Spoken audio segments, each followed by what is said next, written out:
হ্ৰাস পাইছে ব্ৰহ্মপুত্ৰৰ জলপৃষ্ঠ। পুনৰ আৰম্ভ হৈছে যোৰহাট মাজুলীৰ ফেৰী সেৱা। ৰাজ্যবাসীৰ বাবে ভাল খবৰ।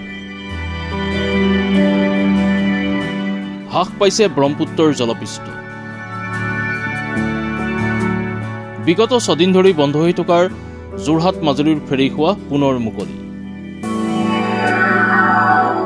5 জুলাইৰ পৰা পুনৰ আৰম্ভ হৈছে যোৰহাট মাজুলীৰ ফেৰী সেৱা।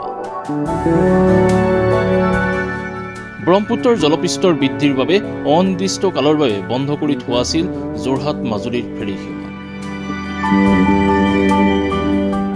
নদীখনৰ জলপৃষ্ঠৰ হ্ৰাস পোৱাৰ লগে লগে পুনৰ আৰম্ভ হৈছে এই ফেৰী সেৱা। ৰাজ্যৰ ভয়াৱহ বান পৰিস্থিতিৰ মাজতেই জল পৰিবহণ বিভাগে বৰ্তমান এই সিদ্ধান্ত গ্ৰহণ কৰিছে। আৰু এই সিদ্ধান্তৰ পাছতেই ফেৰী যাত্ৰীসকলৰ মাজত তথা যাতায়াতৰ ক্ষেত্ৰত কিছু সকাহ দিয়াৰ পৰিলক্ষিত হৈছে।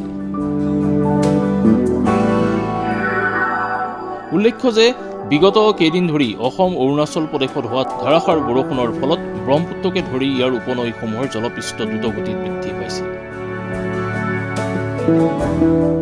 যাৰ ফলত অসমৰ নৈপৰীয়া ৰাইজে এক অনিশ্চয়তাৰ মাজত সময় কটাব লগা হৈছে।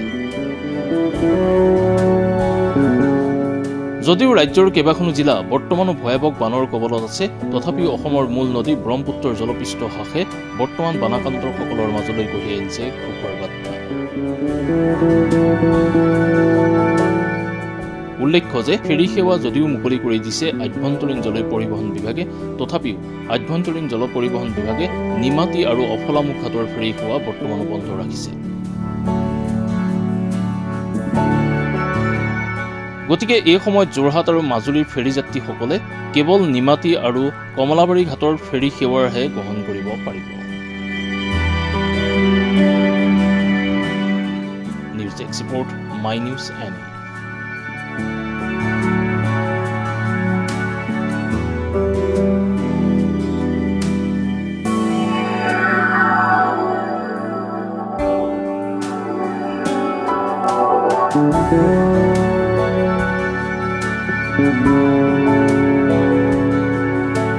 Thank you.